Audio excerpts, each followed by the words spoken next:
Complex number সিস্টেমের 4 নম্বর টিউটোরিয়ালে আপনাকে ওয়েলকাম করছি। খানিকটা গুরুত্বপূর্ণ প্রবলেম, যেটা নন মেজরে 10 সালে এবং বিএসসি ফার্স্ট কোর্সে সর্বশেষ 19 সালে আসছিল। Find the modulus and argument of the following complex number. আমাদের এখানে একটা কমপ্লেক্স নাম্বার দেওয়া আছে, এই কমপ্লেক্স নাম্বারের মডুলাস এবং আর্গুমেন্ট নির্ণয় করতে হবে।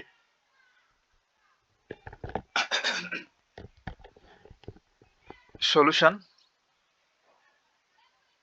যথারীতি আমরা বলে দেবো দেয়া আছে, অর গিভেন কমপ্লেক্স নাম্বারটা হচ্ছে এমন 1 plus 2 iota upon 2 plus iota then whole square. আর আমরা এমন প্রপার্টি জানি ভাই যে এ আপন বি হোল স্কোয়ার এভাবে যদি লেখা থাকে, আমরা চাইলে এটা সেপারেট করতে পারি, অর্থাৎ এ এর উপরে স্কোয়ার আপন বি এর উপরে স্কোয়ার। এক্স্যাক্টলি সেম কাজটা এখানে করব।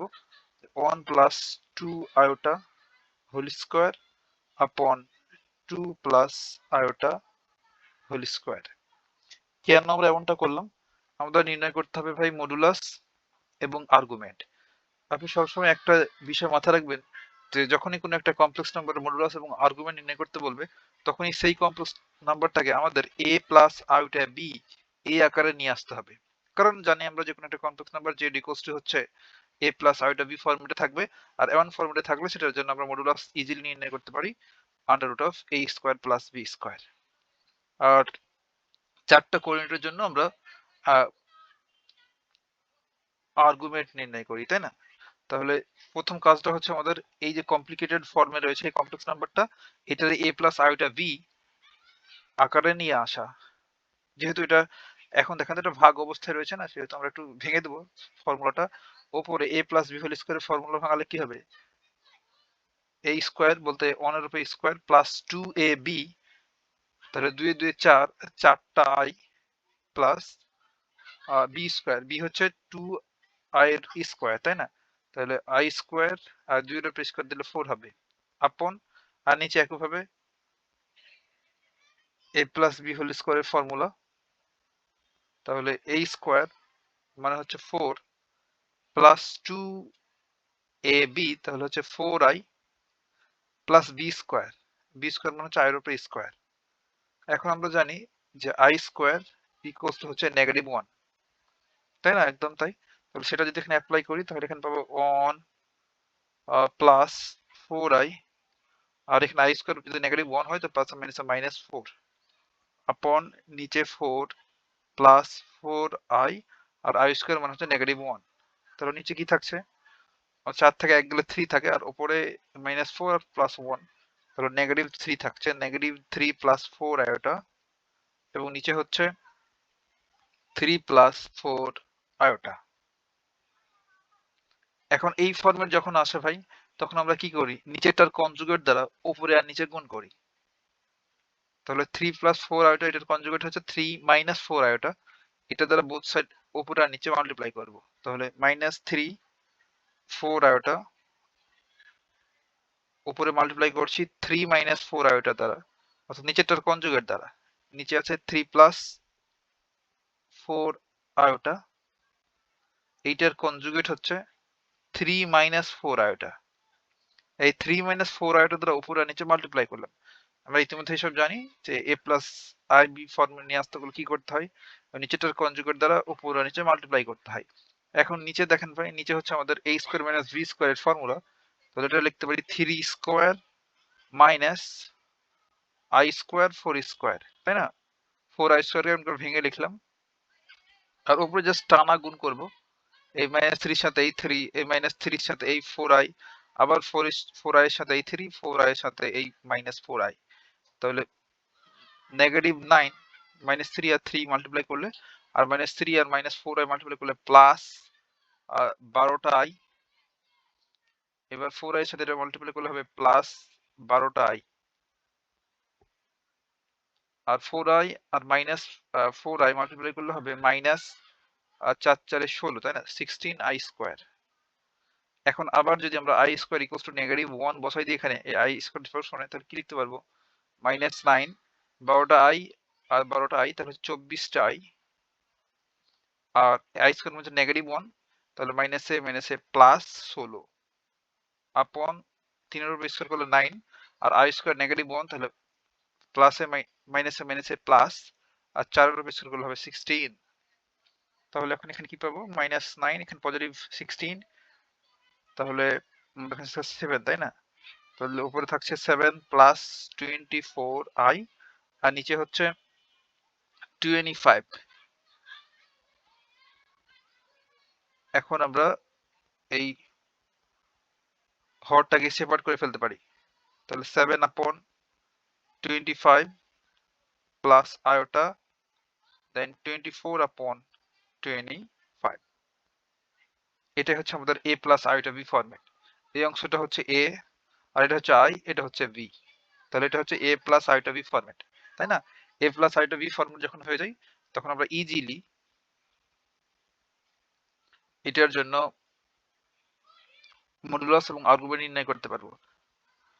আমরা চাইলে এখানে একটা কাজ করতে পারি যে গিভেন দেয়া আছে এটা, দেন এই কমপ্লেক্স নাম্বারটাকে আমরা ধরে নেব, লেট এটা হচ্ছে z ইকুয়ালস টু এটা, তাই না? z ইকুয়ালস টু কমপ্লেক্স নাম্বারটা আমরা যখন কমপ্লেক্স নাম্বারকে z দ্বারা ডিনোট করি, তাহলে আমাদের যে কমপ্লেক্স নাম্বারটা দেওয়া আছে সেটা আমরা ধরে নেব যে z equals to 1 + 2i / 2 + i whole square. তাহলে আমরা এখানে পাইলাম সর্বশেষ লাইনে যে দেয়ারফর z ইকুয়ালস টু এটা। এখন আমরা এই রাইট সাইডটাতে মডুলাস এবং আর্গুমেন্ট নির্ণয় করব। তাহলে ফার্স্ট আমরা মডুলাস নির্ণয় করব। তো দেখেন তো ভাই আমাদের কমপ্লেক্স নাম্বারটা তাহলে কি দাঁড়াইলো, 7/25 প্লাস আয়োটা 24/25। এটা হচ্ছে আমাদের কমপ্লেক্স নাম্বারটা।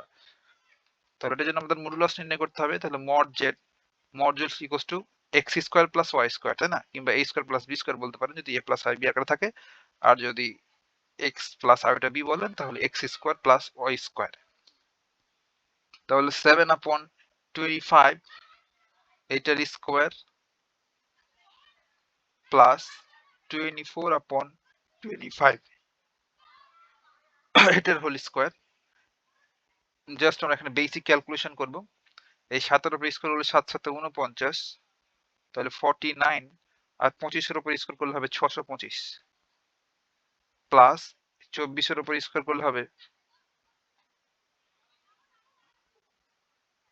576, আর 25 এর উপর স্কয়ার করলে হবে 625। ভেরি সিম্পল ভাই, জাস্ট আপনি 24 লিখবেন, দেন 24 লিখবেন, এটা দিয়ে স্কয়ার, তাই না? 24 আর 24 মাল্টিপ্লাই করলে হবে 576, আর 25 স্কয়ার মানে কি 25 × 25, এটা করলে হবে 625। এসব আমরা বুঝি। আর এই স্কয়ারটাকে সেপারেট করে দিতে পারবো, একবার লিখবো 24 স্কয়ার আর নিচে হচ্ছে 25 স্কয়ার।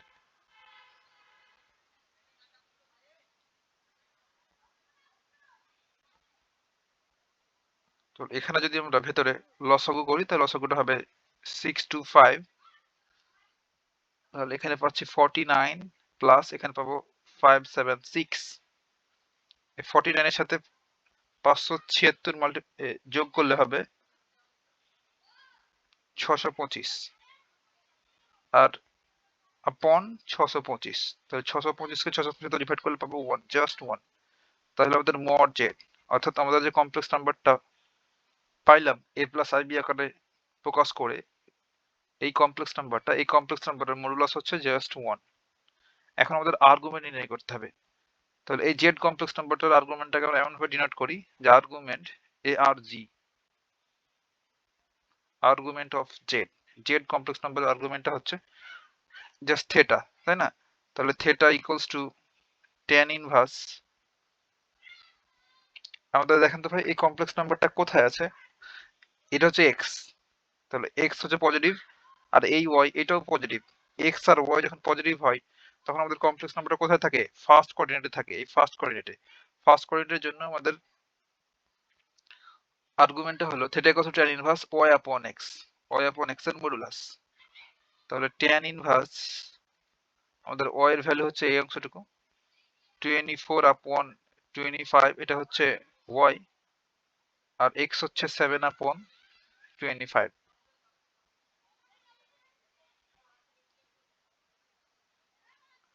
তাহলে এটা যদি একটু ক্যালকুলেশন করি, tan ইনভার্স উল্টে দিলে কি হবে, 24/25 ইন্টু 25/7, তাহলে এই 25 আর এই 25 মোকাবেলা, তাহলে আমাদের থাকলো tan ইনভার্স 24/7। এটাই হচ্ছে কাঙ্ক্ষিত আর্গুমেন্ট আমাদের এই জেড কমপ্লেক্স নাম্বারটার জন্য। আর এটা মূলত প্রিন্সিপাল আর্গুমেন্ট। আমরা যদি জেনারেল আর্গুমেন্ট নির্ণয় করতে চাই, তো এটার সাথে জাস্ট 2n পাই অ্যাড করে দিতে হবে। তাহলে এখন যদি লিখি দেয়ারফর জেনারেল আর্গুমেন্ট বা সাধারণ আর্গুমেন্টটা হচ্ছে, আমরা এইভাবে প্রকাশ করতে পারি যে argument of Z 2n pi, just এটার সামনে 2n পাই অ্যাড করে দিলাম, দেন tan ইনভার্স 24/7। এটাই হচ্ছে আমাদের কাঙ্ক্ষিত আর্গুমেন্ট প্রদত্ত কমপ্লেক্স নাম্বারের জন্য। তাহলে ভাই আমরা প্রথমে কি করলাম, জাস্ট দেয়া কমপ্লেক্স নাম্বারটাকে ধরে নিলাম যে জেড ইকুয়ালস টু এটা, দেন এটার আমরা এখানে স্কোয়ার দুটো ভাঙানোর পর যখন এই ফরম্যাটটা আসলো এইখানে, দেন নিচেরটার কনজুগেট দ্বারা উপরে আর নিচে মাল্টিপ্লাই করলাম, দেন আমাদের a প্লাস আইটা বি ফরম্যাট চলে আসলো, দেন আমরা মডুলাসের ফর্মুলা অ্যাপ্লাই করলাম, তারপর আর্গুমেন্টের ফর্মুলা। এটাই ছিল সলভ। এতটুকুই ভাই, কথা হবে নেক্সট টিউটোরিয়ালে।